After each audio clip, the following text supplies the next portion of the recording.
안녕하세요. 제가 세상에서 제일 싫어하는 사람이 두 부류가 있는데 그중 하나가 겉다르고 속다른 사람입니다. 그리고 저희 어머님이 딱 그런 분이셨어요. 어디서부터 이야기를 해야 할지 모르겠습니다만 아무튼 어머님 때문에 찌질한 남편과 이혼까지 하게 되었으니 이건 뭐 감사 인사라도 드려야 할까요? 남편과는 대학 시절부터 알고 지내던 사이입니다.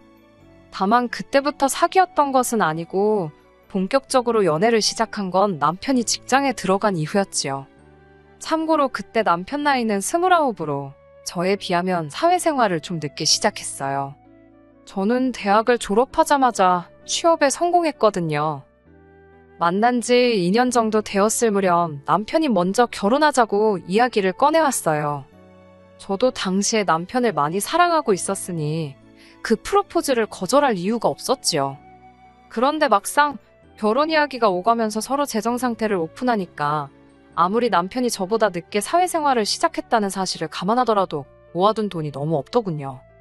게다가 시댁이 자식들에게 손 벌릴 정도는 아니었지만 장가갈 아들한테 집은커녕 차라도 한 대 사줄 형편도 못 되었습니다.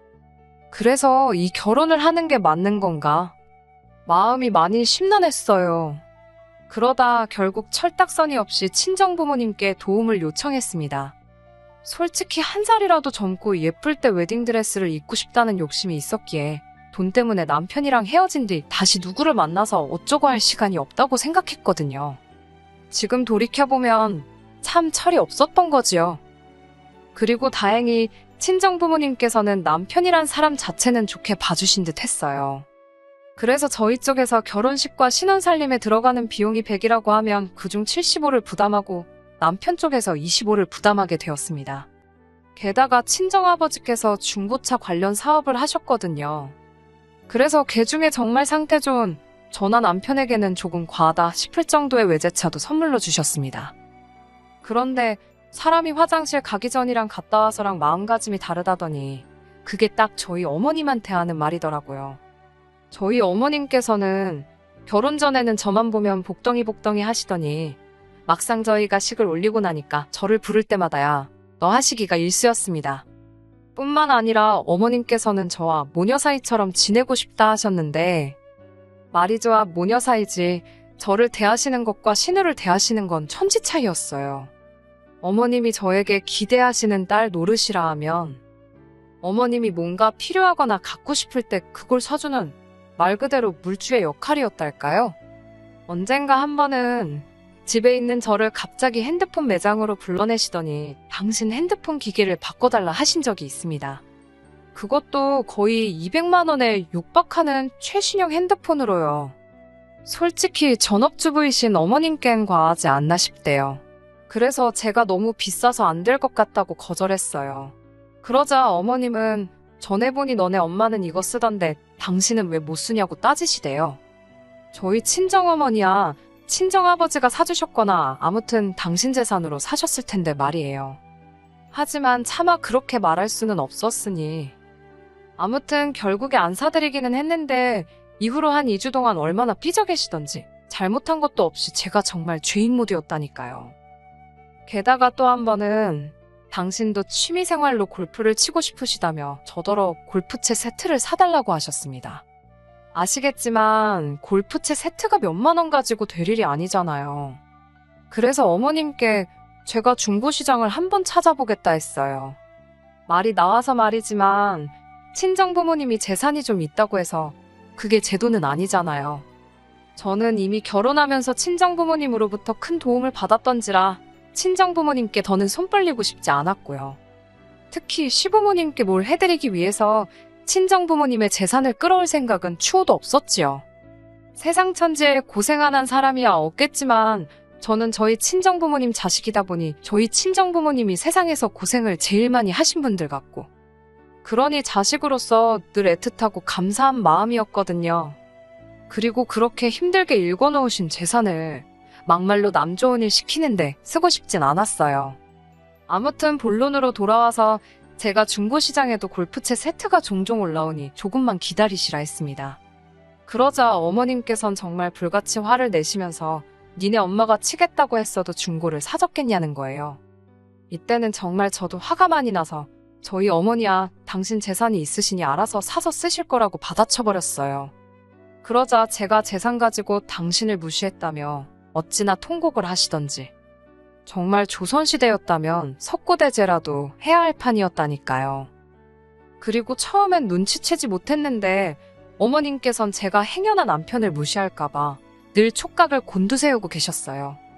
저로서는 남편이 말 그대로 가진 게 없다는 걸 알면서도 시작한 관계였기 때문에 그쪽 부분으론 남편을 무시하고 그럴 이유가 전혀 없었는데 말이지요. 하지만 어머님은 당신의 자격지심 때문인지, 제가 남편에게 얼마나 잘하고 있는지, 남편을 고생시키진 않는지 그런 부분들을 끊임없이 묻고 따지셨습니다. 그리고 그중 하나가 운전이었지요. 저는 수능을 마치자마자 친정어머니의 권유로 면허를 땄어요. 그리고는 아버지가 대학교 입학 선물로 소형차도 한 대 사주셨고요. 그리고 그때는 주변에 운전하는 친구들이 많이 없었기 때문에 어린 마음에 괜시리 으스대고 싶대요. 그래서 차를 운전하는 날이 많았어요. 하지만 운전이란 게 저만 정신을 똑바로 차린다고 사고를 피할 수 있는 건 아니더군요. 그날도 저는 평소에 오가던 사거리에서 제 신호를 기다리고 있었습니다. 그런데 어떤 정신 나간 운전자가 신호를 무시하고 대기 중이던 저를 들이받은 거예요. 다행히 큰 부상은 피했지만 정신적 충격이 컸다고 해야 할까요? 그날 이후로부터 얼마 전까지 저는 운전대를 잡기가 어려웠으니까요. 그리고 남편은 이미 결혼 전부터 이 사실을 알고 있었어요. 그래서 저희 둘이 어디를 가건 운전이 필요하면 남편이 운전대를 잡는 게 일상이었지요.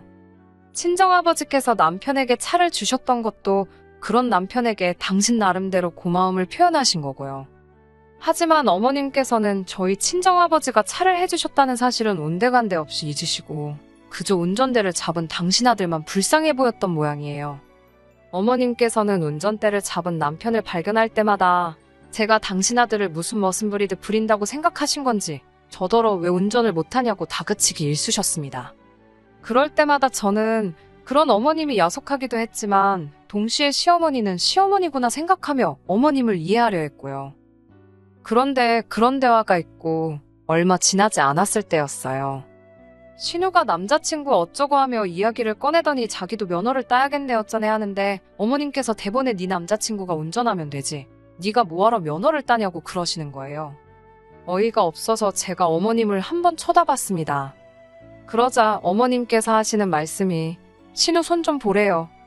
저렇게 작고 고사리 같은 손으로 운전대를 어떻게 잡냐고요.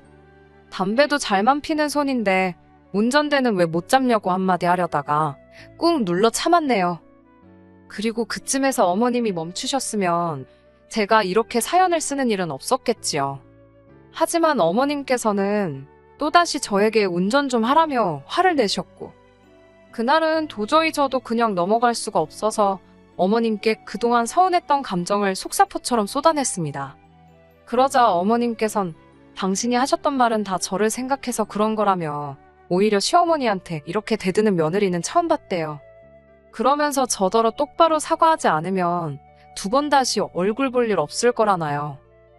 솔직히 제가 어머님하고 얼굴 안 보고 지내서 불편할 게 뭐가 있겠어요? 그리고 무엇보다 저는 잘못한 게 없었으니 어머님께 사과드릴 생각이 없었습니다. 그래서 남편을 통해 어머님의 의중을 전해들은 이후로 한 번도 어머님께 먼저 연락드리지 않았네요. 그리고 그 시간이 한 달 가까이 길어지자 남편이 자기만 중간에서 죽어난다며 자리를 한번 만들 테니 어머님이랑 한번 이야기 좀 잘 해보라나요. 그렇게 어머님, 아버님, 남편 그리고 저까지 네 사람이 모이게 되었습니다. 어머님은 당연히 당신이 사과를 받을 자리라고 생각하고 나오신 게 틀림없었어요. 저를 도끼 눈을 뜨고 노려보시는데 완전 너 한번 뭐라고 떠드는지 두고 보자는 식이셨거든요.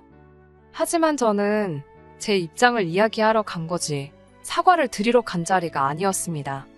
그래서 어머님께 신우한테 하시는 말씀과 저한테 하시는 말씀이 왜 그리 다르신 거냐고 물었지요. 그러자 어머님께선 기껏 나와서는 또 저따위 소리나 한다면서 화를 내셨습니다. 아버님도 저더러 너도 적당히 하라면서 어른을 이겨먹어야겠냐고 소리를 지르셨고요. 그리고 그나마 믿었던 남편마저 시어머니한테 죄송하다 한마디 하면 어디 덧나냐며 제 편을 들어주지 않았어요. 정말이지 여기 내 편은 하나도 없구나 하는 생각에 눈물이 주르륵 나더라니까요. 결국 저는 친정부모님께 전화를 드렸고 그동안 겪었던 서러운 일들을 전부 다 이야기했어요. 어른답게 제 힘으로 해결하고 싶었지만 세 사람을 상대하려니 쉽지 않았고 생각나는 사람은 친정부모님밖에 없었거든요.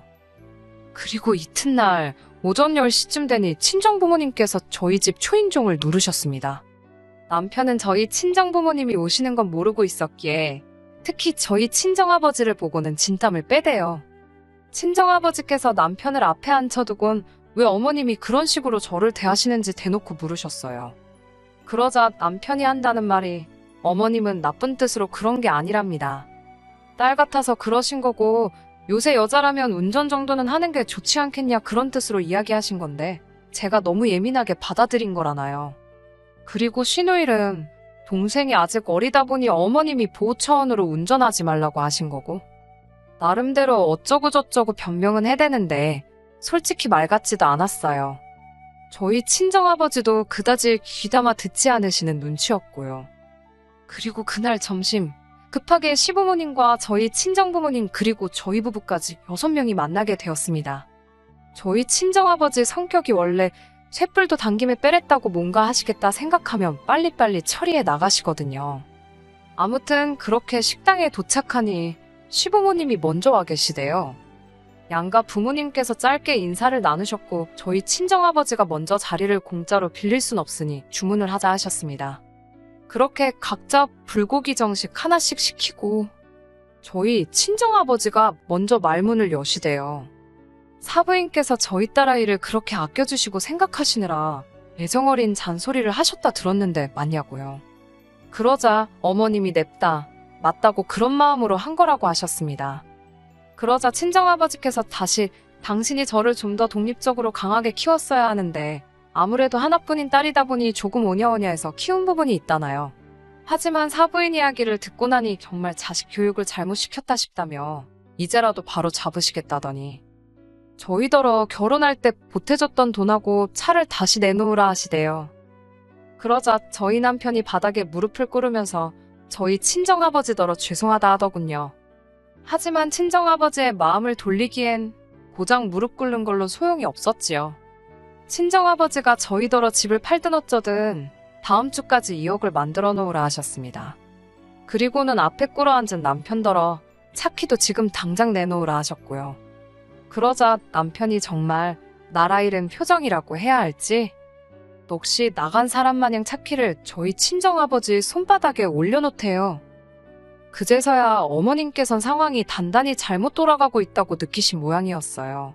아무리 그래도 이렇게까지 하실 필요가 있냐면서 당장 그럼 애들은 어디 가서 살라는 거냐 그리고 저희 아들은 출퇴근은 어떻게 하라는 거냐며 저희 친정아버지께 따지듯 물으셨거든요. 하지만 친정아버지께서 그런 어머님에게 애들도 성인인데 그런 건 충분히 알아서 할 수 있을 거라며 사부인도 마음의 짐을 좀 내려놓으시라 한마디 하실 뿐이었습니다. 솔직히 상황 자체가 심각하긴 했지만 어머님이 발동동 구르는 모습을 보고 있으니 고소하단 생각밖에 안 들대요. 그렇게 친정부모님은 본가로 내려가셨고 저와 남편은 집으로 왔습니다. 남편이 거실에서 원망 섞인 눈초리로 한동안 저를 노려보더니 이를 이렇게까지 키웠어야 했냐면서 앞으로 어떻게 살려고 그러냐는 거예요. 그래서 제가 우리 둘 다 맞벌이 하는데 아무려면 오피스텔 전세 하나 못 들어가겠냐고 했어요.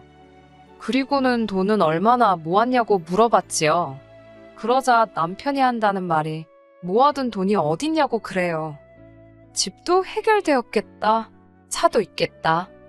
부족한 게 없고 필요한 것도 없어서 그동안 버는 족족이 다 시댁에 퍼졌답니다.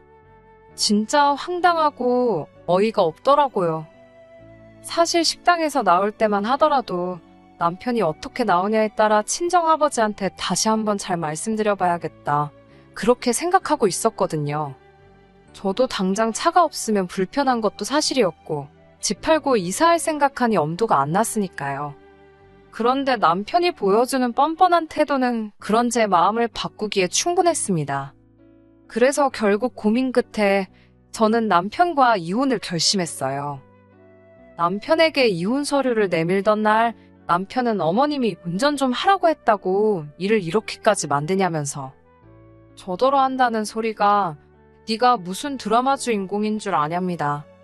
원래 며느리는 시어머니한테 싫은 소리도 좀 들을 수 있고 자기도 저희 아버지한테 무릎까지 꿇는 거 보지 않았냐면서 원래 다들 저희처럼 사는 건데 제가 너무 오바를 한다나요. 남편의 말이 완전히 틀렸다곤 생각하지 않아요. 하지만 그것도 같이 살고 싶은 마음이나 의지가 있을 때 이야기지요. 저는 오만정이 다 떨어져 버린 상황이라서 굳이 그렇게까지 버티고 싶지는 않더라고요. 그리고 지금 저는 남편과 이혼 소송 중입니다. 협의 이혼을 요구한 저에게 남편이 말 같지도 않은 위자료를 요구해서 어쩔 수 없이 시작했지요. 별 걱정은 없지만 제 예상보다 길어지는 게 짜증이 나네요. 집은 팔았고 친정아버지께 돈도 돌려드렸어요. 이후로 저는 오피스텔에서 생활하고 있고 남편은 본가로 들어갔다 들었습니다. 사람이 독립적이어야 된다고 외치시던 어머님께선 정작 30대 중반에 한번 갔다 온 아들을 품고 살게 되셨으니 인생 참 재밌네요.